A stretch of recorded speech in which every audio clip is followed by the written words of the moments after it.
오늘 보실 말씀은 신약성경 183면에, 제가 가지고 있는 성경은 신약성경 183면에 요한복음 19장 38절부터 42절 말씀까지입니다. 요한복음 19장 38절부터 42절 말씀까지 제가 한 절 읽고 여러분들 한 절 읽고 교도가 읽도록 하겠습니다. 아리마대 사람 요셉은 예수의 제자이나 유대인이 두려워 그것을 숨기더니 2일 후에 빌라도에게 예수의 시체를 가져가기를 구하매 빌라도가 허락하는지라 이에 가서 예수의 시체를 가져가니라.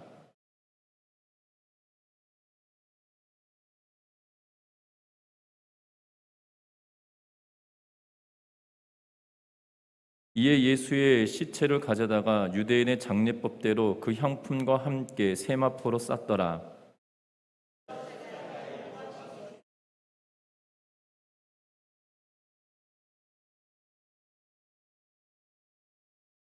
우리 함께 읽습니다. 이단은 유대인의 준비일이요 또 무덤이 가까운 고로 예수를 거기 두니라. 아멘. 우리 서로 인사 나누고 말씀 나누겠습니다. 사랑하고 축복합니다.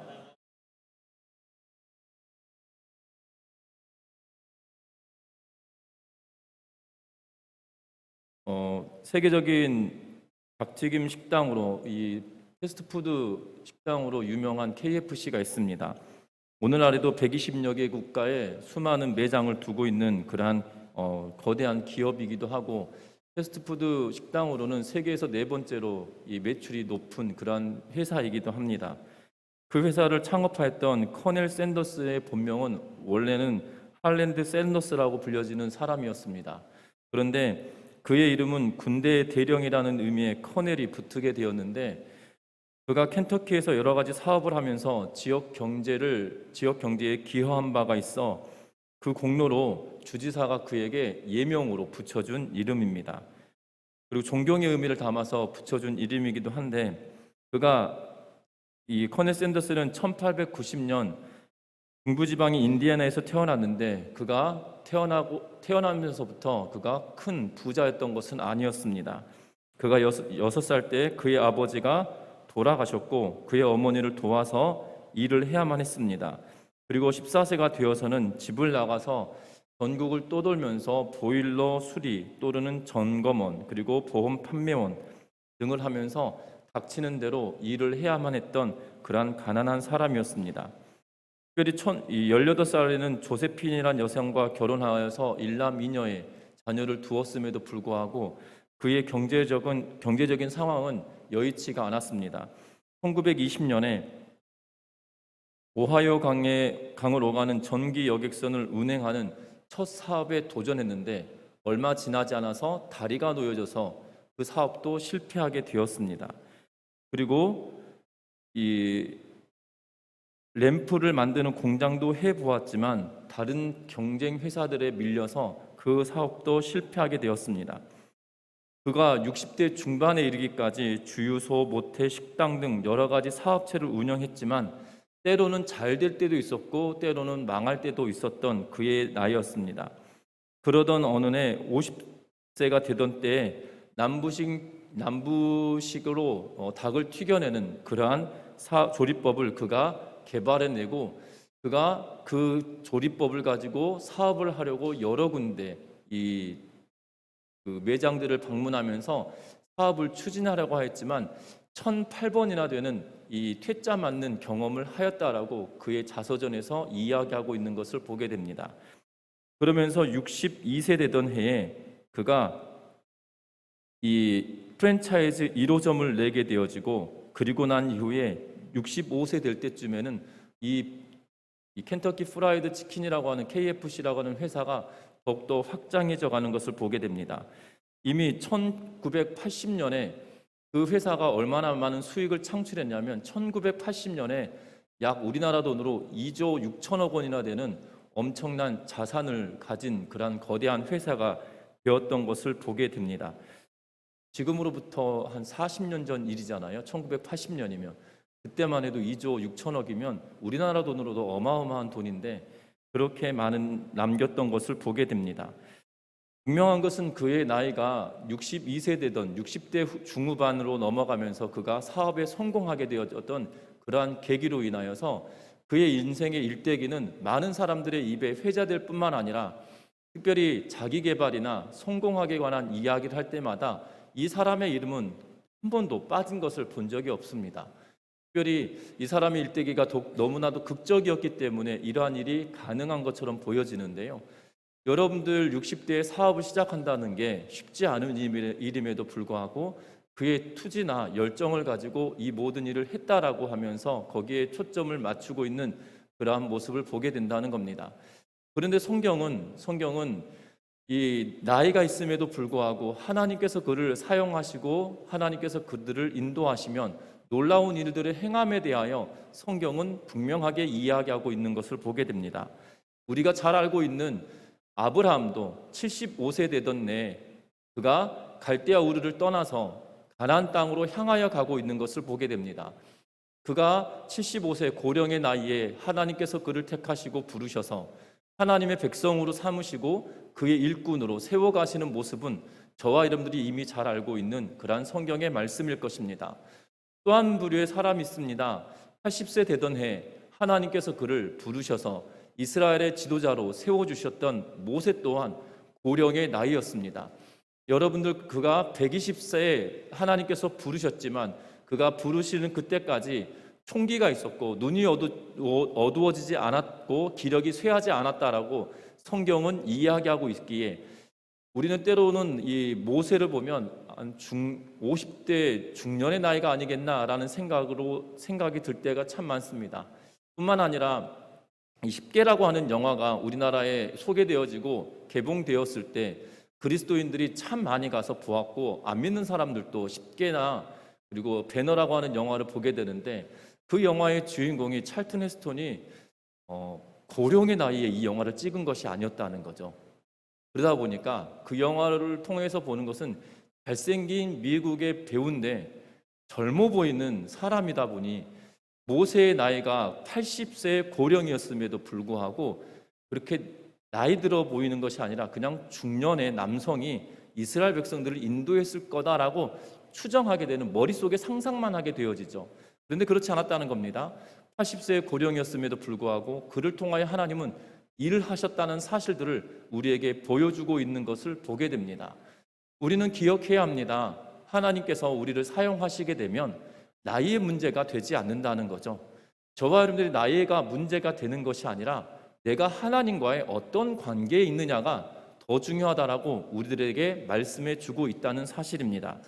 특별히 하나님을 위한 일에는 너무나도 늦은 때도 없고 너무나도 빠른 때도 없다는 사실입니다. 앞에서 보았던 아브라함도 75세, 모세도 80세에 하나님께서 부르셔서 그 소명에 따라 하나님의 일을 감당하기도 했다는 거죠. 뿐만 아니라 신약 성경에 보면 예수님께서 비유로 말씀하십니다. 아침 일찍이 인력 시장에 나가 있던 사람과의 약속이 하루 일하면 내가 한 데나리온을 주겠다라고 하는 약속, 그리고 2시간 일어나서 또 나가서 인력을 불렀을 때도 똑같은 급여를 주겠다고 하고, 그리고 날이 저물어 일이 끝나기 전인 몇 시간 전에 가서 불렀을 때도 똑같이 한 데나리온을 주겠다고 약속을 하십니다. 그런데 그들의 노동 임금을 지불할 때 나중에 온 사람부터 임금을 지불하기 시작합니다. 그랬더니 맨 먼저 왔던 사람이 불평을 하죠. 왜 나중 온 사람에게는 한 데나리온이고 지금 아침부터 고생하였던 나에게도 왜 한 데나리온이냐라고 하면서 불평할 때 내가 너하고 약속한 것이 한 데나리온이었고 나중에 온 사람하고도 약속한 것이 한 데나리온이어서 내가 똑같이 약속한 대로 지불했을 뿐이다라고 말하고 있는 것을 보게 됩니다. 이 복음서에서도 말하고 있는 이것도 마찬가지로 일찍 불러서 하나님께서 귀하게 사용하는 사람도 있지만 나중에 불러서도 하나님께서 복되게 사용하시는 그러한 사람들도 있다는 사실입니다. 저와 여러분들은 지금 어떠한 상태에 있는지 우리의 자신들을 둘러보아야 할 것 같습니다. 중요한 것은 우리가 나이의 문제가 아니라 하나님의 부르심에 내가 합당하게 살아가고 있느냐, 하나님의 부르심에 내가 어떻게 반응하고 있느냐, 우리가 여기에 관심을 두어야 할 것 같습니다. 특별히 오늘 성경의 말씀에 보면 두 인물이 등장합니다. 두 인물이 등장하게 되어지는데 그 한 사람은 38절에 이렇게 이야기합니다. 아리마대 사람 요셉이다라고 이야기하고 있고요. 또 한 사람은 39절에 니고데모라고 하면서 성경에 기록하고 있는 것을 보게 되어집니다. 여러분들, 오늘 이 두 인물은 그들이 어찌 보면 예수님의 일생을 통하여서 보면 그가 가장 마지막 때에 그들이 부르심을 받고 그들이 하나님의 부르심에 반응하고 있는 그러한 모습처럼 보여집니다. 특별히 오늘 방금 읽었던 38절과 39절 우리 같이 한 목소리로 읽어보도록 하겠습니다. 아리마대 사람 요셉은 예수의 제자이나 유대인이 두려워 그것을 숨기더니 2일 후에 빌라도에게 예수의 시체를 가져가기를 구하매 빌라도가 허락하는지라 이에 가서 예수의 시체를 가져가니라. 일찍이 예수께 밤에 찾아왔던 니고데모도 몰약과 침향 섞은 것을 100리트라쯤 가지고 온지라. 아멘. 오늘 이 성경에 보면 가장 먼저 등장하는 사람은 아리마대 사람 요셉이다라고 이야기합니다. 우리는 이 사람을 두고 아리마대 요셉이다라고 부르기도 하는데요. 특별히 성경 본문에는 이 요한복음에 아리마대 사람 요셉에 대한 이야기가 거의 등장하지 않습니다. 또한 다른 복음서에서도 다른 일정들이나 예수님의 사역 가운데 아리마대 사람 요셉에 관한 이야기가 수록되거나 거론된 적이 한 번도 없고 그냥 딱 여기 예수님께서 십자가에 못 박혀 죽으시고 난 이후에 그가 예수님의 시신을 거두어 장사 지낸 일에만 유일하게 기록되어져 있다는 것입니다. 특별히 아리마대 사람 요셉은 어떠한 사람이었냐면 굉장히 부유한 사람이었다라고 말하고 있을 뿐만 아니라 오늘 성경에 보니까 예수의 제자였던 사람이다라고 기록하고 있습니다. 이미 예수님의 제자다라고 이야기하지만 유대인이 두려워서 그것을 숨겼던 사람이기도 했다라고 38절에서는 말하고 있는 것을 보게 됩니다. 그런데 예수님께서 십자가에 죽으시고 난 이후에 그가 용기를 냅니다. 그리고 빌라도에게 요청합니다. 예수님의 시신을 가져가서 매장할 수 있도록, 시신을 가져가서 수습할 수 있도록 해달라고 부탁하고 있는 것을 보게 됩니다. 여러분들 이스라엘의 총독으로 와 있는 빌라도에게 이러한 청을 할 수 있는 사람은 어떠한 사람일까요? 평범한 서민일 거라고 생각하십니까? 평범한 서민일 거라고 생각하십니까? 여러분들, 제가 김부겸 총리에게 우리 전미동에 큰 일을 한 건을 달라고 부탁하러 간다 그러면 전미동 사람들이 저를 보고 다 비웃을 것입니다. 왜냐하면 엄청난 부를 가지고 있는 것도 아니고 전미중앙교회 양영승 목사님이 엄청난 유명한 사람도 아니고 그렇다고 해서 전미중앙교회가 전주에서 제일 큰 교회여가지고 이 목회자로서 대표성을 띠는 것도 아니고 그러니까 세상 사람들 보기에는 아무런 가치가 없는 사람인 것처럼 보여질 수 있어요. 그래서 세상 사람들은 전미중앙교회 양영승 목사님이 김부겸 총리에게 가가지고 전미동에 뭐 큰 일거리 하나 주려고 말하러 간다고 택도 없는 소리 하지 말라고 그래 라고 하는 것이 대부분의 사람일 것입니다. 여러분들, 우리가 상식적으로 생각해도 그렇습니다. 제가 생각해도 그렇거든요. 그런데 아리마대 사람 요셉이 지금 유대의 총독으로 와 있는 빌라도에게 가서 간청을 할 수 있는 사회적인 지위가 있는 사람이다라고 생각하셔야 된다는 거예요. 그래서 그가 예수님의 제자임에도 불구하고 유대인들의 두려워서 그가 제자인 것을 숨기고 살았음을 우리는 유추해낼 수 있는 것을 보게 됩니다. 그는 막대한 부를 가지고 있었던 사람일 수도 있고 또한 그가 가지고 있었던 영향력이 어마어마할 수도 있다는 것이지요. 그래서 그가 행할 때, 그가 빌라도에게 이야기할 때 빌라도는 흔쾌히 그것을 허락하고 있는 것을 보게 됩니다. 특별히 아리마대 사람 요셉은 부유한 사람이다라고 이야기하고 그리고 다른 본문에서는 그가 죽고 나서 그를 매장할 무덤을 한 번도 쓰지 않은 무덤을 준비해 두었는데 그곳에 예수님을 매장하였다라고 성경은 기록하고 있기에 그의 부가 얼마나 대단한지는 우리가 지레 짐작할 수도 있는 그러한 대목이라는 사실이죠. 그래서 그가 쉽게 내가 예수의 제자다라고 말할 수 없었고 그가 사회적인 지위와 그와 유대인들과의 관계 때문에 그 어떠한 것도 표현할 수 없었던 그 상황이었음에도 불구하고 이제 그가 내가 예수의 제자다라고 드러내고 말하고 행동하기 시작했다라고 성경은 이야기하고 있는 것을 보게 됩니다. 분명한 것은 그가 과거에는 예수님의 제자였음에도 불구하고 그 어떠한 행동과 행위가 없었던 시점이었다 할지라도 이제 그가 하나님의 부르심 앞에 움직이고 있는 그러한 모습을 우리들에게 보여주고 있다는 것이지요. 예수님이 죽기 이전에는 그가 제자였음에도 불구하고 그 어떤 누구에게도 내가 예수의 제자다라고 말할 수 없었고 행동으로 옮길 수 없었음에도 불구하고 이제는 모두가 할 수 있도록 예수님의 시신을 요구하고 그가 죽고 난 이후에 들어가려고 준비된 무덤이었어 라고 할 만큼 다 알고 있는 그 자리에 예수님을 매장하고 있는 그러한 모습을 보게 되어진다는 것입니다. 여러분들 그렇지 않을까요?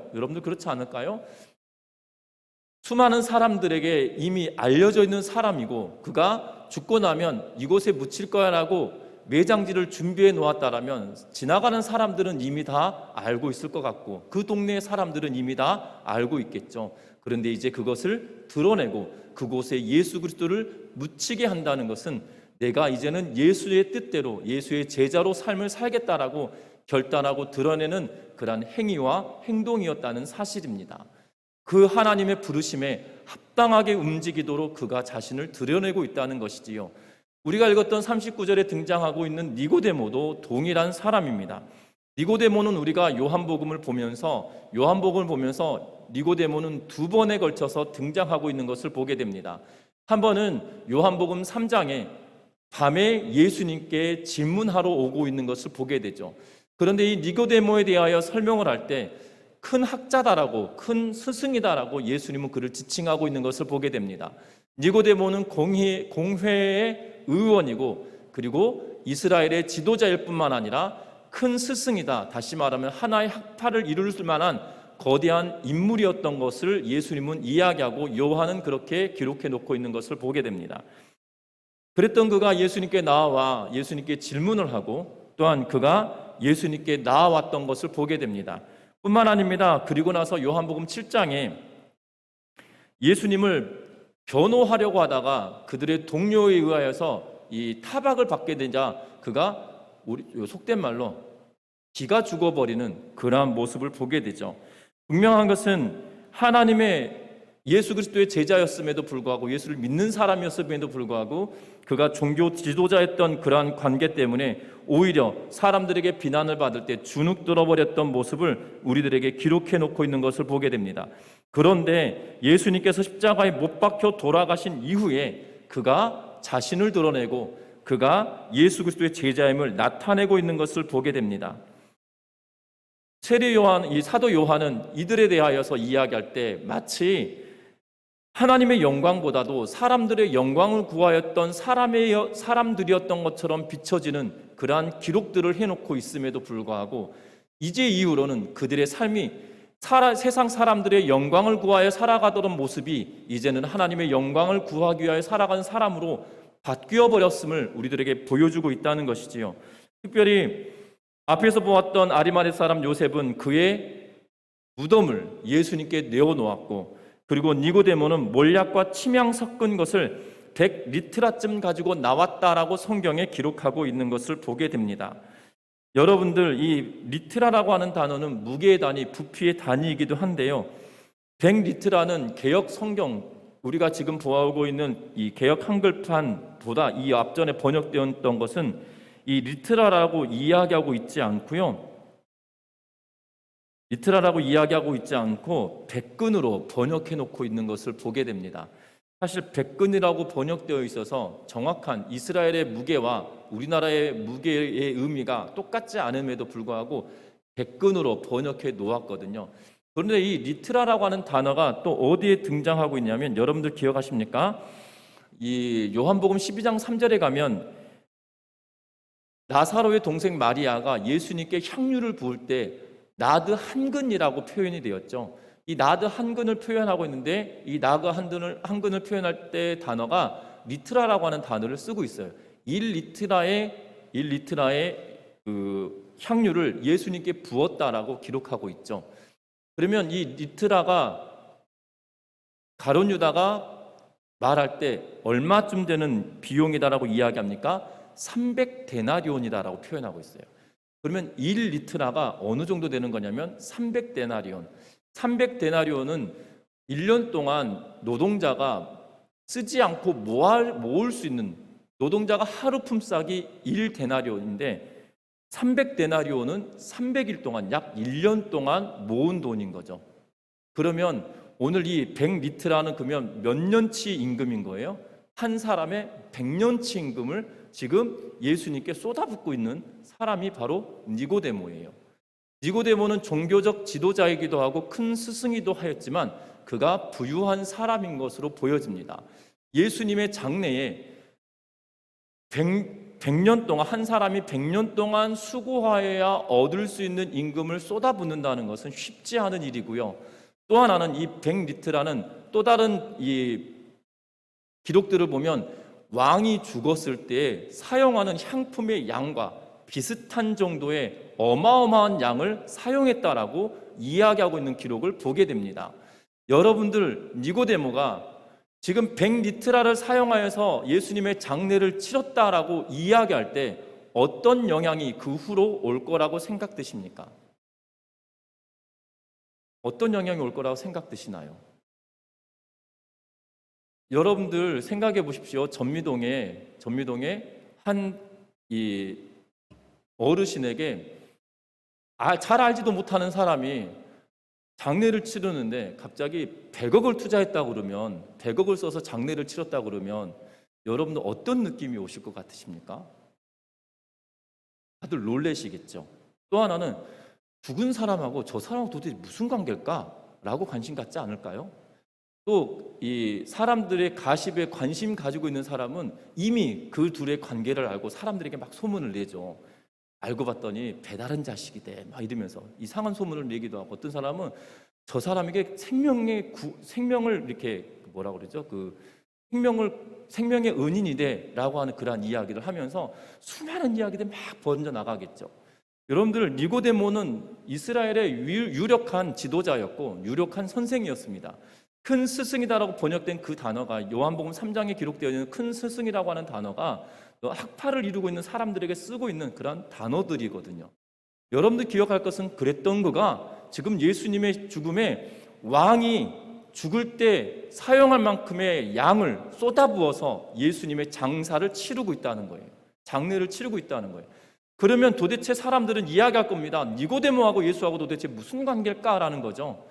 중요한 것은 그가 예수님이 죽고 난 이후에 밤에 찾아와 예수님과 대화를 나누고 예수님의 제자가 되었던 그가 심지어 예수님에 대하여 옹호하려고 할 때 다른 종교 지도자들에 의하여 타박들음으로 인하여 그가 무시당하고 있던 그러한 상황이 있었던 그였지만, 이제는 그가 당당하게 예수 그리스도의 제자임을 드러내며 살아가기로 선택하고 나아가고 있는 것을 우리들에게 보여주고 있는 그러한 대목이기도 하다는 거죠.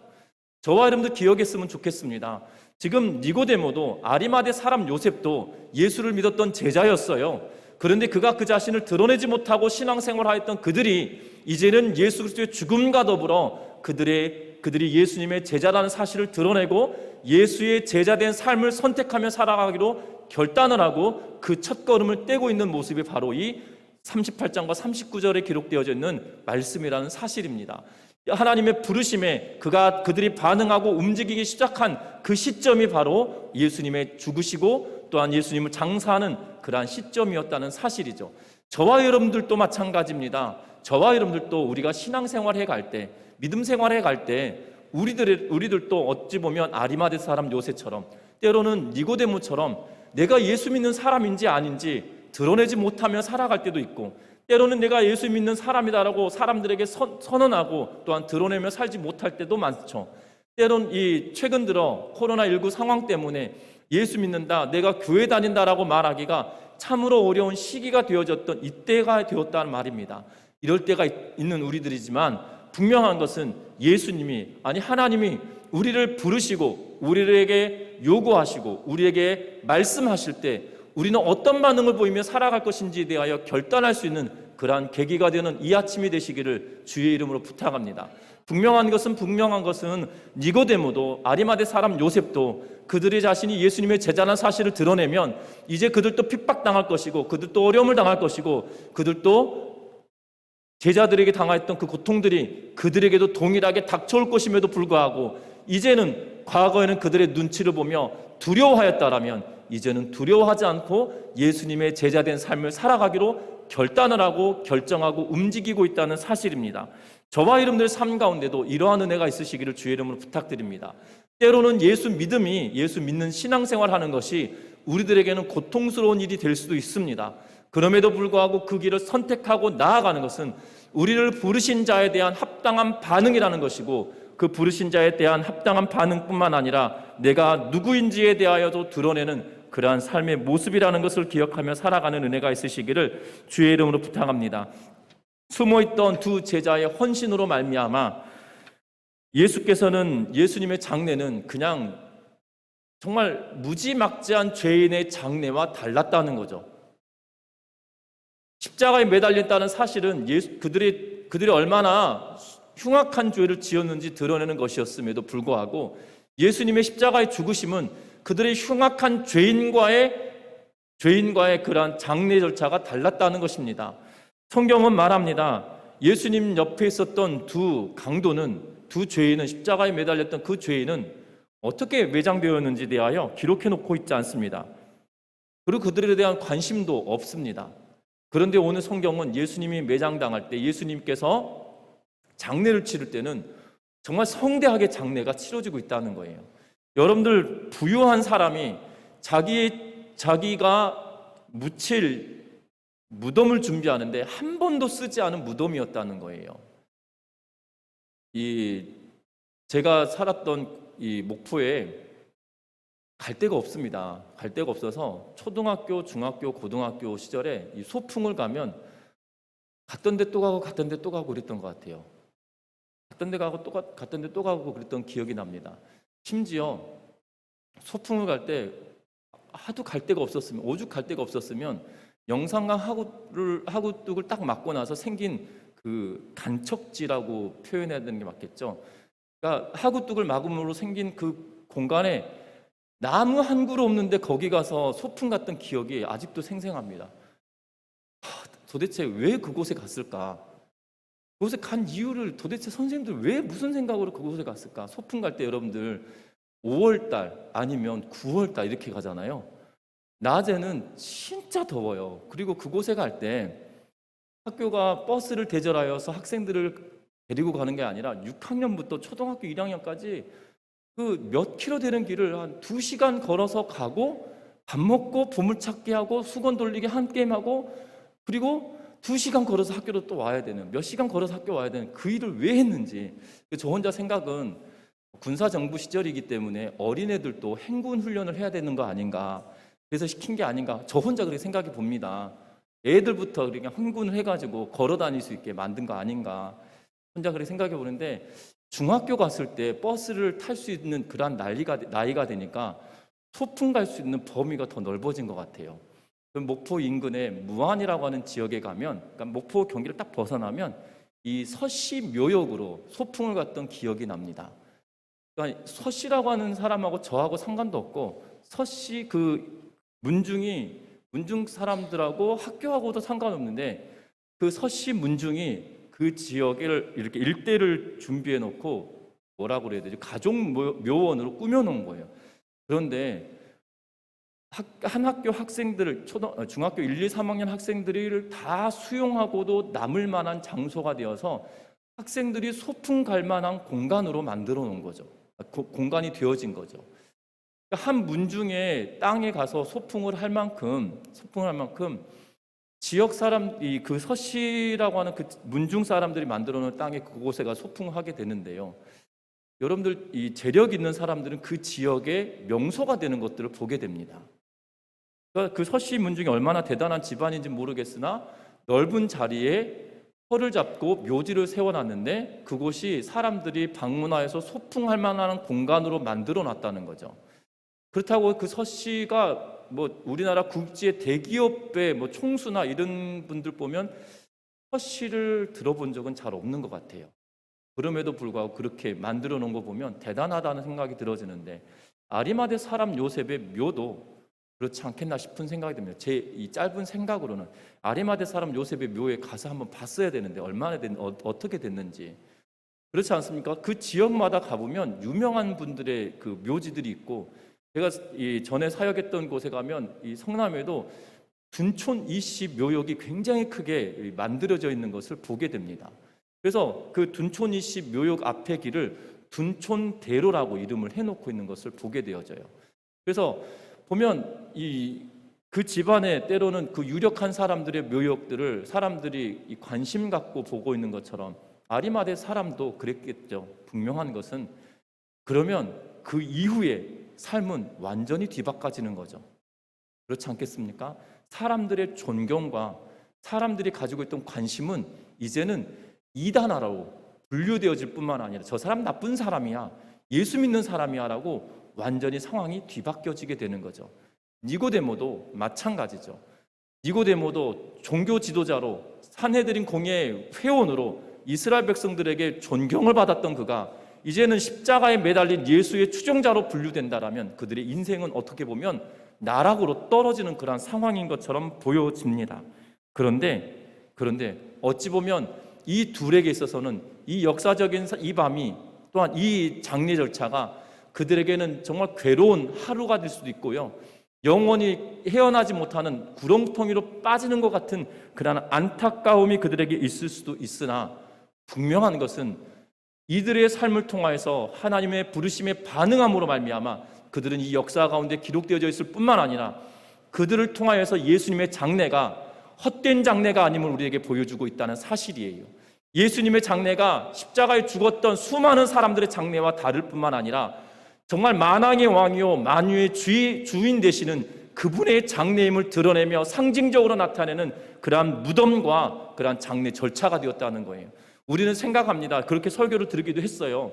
예수님의 장례는 갑작스러운 죽음 때문에 예수님의 장례는 이렇게 대충 치러졌을 거다라고 추정을 하면 그렇게 생각했지만 성경 그렇게 말하지 않아요. 예수님의 장례는 왕의 장례만큼 어마어마한 향유와 또한 침향이 섞여 있는 그러한 장례를 치렀다라고 우리에게 말하고 있거든요.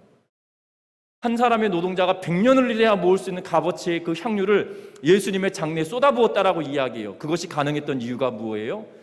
하나님께서 특별하게 부르셨던 그 두 사람으로 말미암아 되었다는 것이에요. 저와 여러분들도 마찬가지입니다. 저와 여러분들도 때로는 예수를 믿는다는 것에 우리의 인생을 다 걸어야 될 그런 상황이 될 수도 있어요.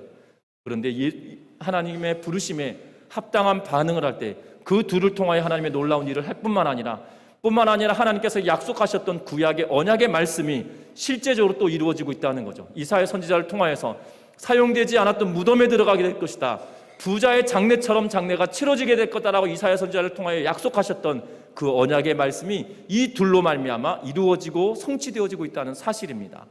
우리가 살아가는 현대도 마찬가지죠. 저와 여러분들에게 향하신 하나님의 음성에 우리가 반응하기 시작할 때 하나님은 저와 여러분들 통하여 하나님의 일을 행하시고 일하신다는 사실을 기억하고 나아가는 믿음의 성도님들 되시기를 주의 이름으로 부탁합니다. 특별히 저와 여러분들을 우리 스스로를 평가할 때 우리는 연약하다, 우리는 미약하다, 우리는 세상 사람들 눈으로 보면 연약한 존재야, 아무것도 아니야 라고 생각할 수 있어요. 그렇지 않다는 거예요. 하나님은 저와 여러분들을 부르시고 우리가 결단하고 움직이기 시작할 때 하나님은 일하시고 저와 여러분들을 통하여 놀라운 일을 준비하고 계시다는 사실입니다. 그 일에 내가 아멘하며 움직이느냐, 아멘하며 움직이지 않느냐, 거기에 달려 있다는 거예요. 오늘 이 두 사람, 아리마대 사람 요셉과 니고데모도 그들이 상황과 환경을 사용하셔서 하나님은 일하고 계시는 것을 보게 된다는 겁니다. 그들이 부유하였다는 것을 표현하고 있는 것이 아니에요. 그들의 상황과 환경에 맞게 하나님이 그들을 부르실 때 그들은 어떠한 반응을 보이고 어떠한 결단을 하고 어떻게 움직였냐라고 우리에게 말하고 있는 것이거든요. 저와 여러분들도 이 아침에 우리도 결단하는 은혜가 있으시기를 주의 이름으로 부탁합니다. 그들이 결단하였을 때 언약이 성취되었고요, 그들이 결단할 때 예수 그리스도의 죽음은 헛된 죽음이 아니라 예수님의 죽음은 죄인의 죽음이 아니라는 것을 드러내고 증거하고 있는 그러한 하나의 사건으로 기록되어져 있다는 거죠. 저와 여러분의 삶 가운데 우리의 삶 가운데 하나님이 요구하실 때 결단함으로 말미암아 하나님이 기뻐하시는 삶을 살아가고 하나님이 약속하시는 언약들이 성취되어지는 삶을 살아가는 믿음의 성도님들 되시기를 주의 이름으로 부탁드립니다. 말씀을 맺으려고 합니다.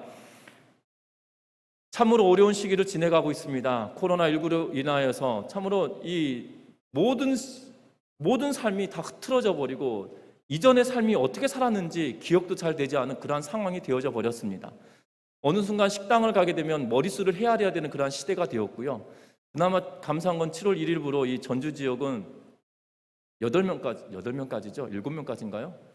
예, 가능하게 되었지만 그 이전만 하더라도 4명, 한 가족이 식당을 가더라도 눈치 보면서 가야 되는, 같이 살고 있는 가족도 찢어져서 이 자리를 잡아야 되는 그러한 안타까운 그러한 시대를 지나가고 있었고요. 과거에는 우리가 이것이 가능했나 싶은 생각이 들 만큼 우리의 삶이 완전히 뒤바뀌어 버린 그러한 시대를 살고 있습니다. 신앙생활도 마찬가지죠. 우리가 예배를 드릴 때 마스크를 쓰고 예배 드릴 거라고 생각하고 설교할 때 이렇게 마스크를 쓰고 설교해야 될지 꿈에도 생각 못했던 시대를 살고 있습니다. 그리고 감사한 것은 영상으로 예배를 드리는 분들 제가 굉장히 잘생겼다라고 생각을 할 거예요. 눈만 내놓고 있으니까. 예. 그나마 눈이라도 이렇게 영상으로 이렇게 조그맣게 보여가지고 참 안타까운 일인데, 원래 안경을 벗으면 눈이 굉장히 큰데, 예. 안경 때문에 굴절돼가지고 눈도 작아가지고. 근데 중요한 것은 어찌되었든 이러한 시대를 살 거라고 누가 생각했겠습니까? 그럼에도 불구하고 하나님은 이 세대를 살아가고 있는 저와 여러분들에게 요구하시는 것이 분명히 있다는 거예요. 이거 하세요라고 강요하는 것이 아니고요. 여러분들에게 향하신 하나님의 계획이 있고요. 이 아침에 말씀을 들으면서 여러분들 마음속에 결단이 되는 것들이 분명히 있으실 거예요. 그러한 것들, 그 결단을 그냥 포기하는 것이 아니고요. 여러분들 마음에 나 이거 해야겠어라는 마음이 든다라면 그것을 기필코 해내는 은혜가 있으시기를 주의 이름으로 부탁드립니다. 왜냐하면 이 두 사람도 얼마나 갈등이 있었을까요? 생각해 보면 얼마나 갈등이 있었을까요? 지금 예수님이 죽고 장사 지내는 이 짧은 시간, 이거 눈 감고 그냥 안 하면 되는 거잖아요. 그러면 그들의 인생은 그냥 편한 인생이 될 수도 있어요. 그런데 이 짧은 순간에도 하나님의 부르심에 반응함으로 말미암아 그들의 남은 인생이 꼬인 것처럼 느껴지는 그런 인생을 살게 될 텐데 그들은 반응하고 움직이고 있다는 거죠. 저와 여러분들도 이 아침에 하나님께서 우리에게 무언가 결단하라고 마음을 주실 때 아멘하며 받아들이는 은혜가 있으시기를 주의 이름으로 부탁합니다. 특별히 우리가 이 어려운 시대를 살아가는 동안에 그럼에도 불구하고 참으로 감사한 일들이 많잖아요. 특별히 오늘 이 아침은 맥주 감사 주일로 우리가 지내고 있는데요. 반년 동안 6개월 동안 우리를 지키셨던 하나님이 얼마나 크셨는지, 저와 여러분들이 하루하루 살아가면서 우리에게 향하신 하나님의 은혜가 얼마나 컸었는지 되새겨보면서 하나님의 사랑과 은혜를 기억하고 우리들에게 하나님이 결단을 요구하실 때 아멘하며 순종하며 나아가는 우리 전미중학교의 모든 성도님들 되시기를 주의 이름으로 부탁합니다. 결국 그러고 나면, 이 힘든 시대가 지나고 나면 저와 여러분들의 그 결단을 통하여 하나님은 놀라운 일들을 행하실 것을 기대하면서 하나님의 살아계심을 드러내고 증거하는 우리 전미중학교의 모든 성도님들 되시기를 주의 이름으로 부탁드립니다. 찬양하시겠습니다.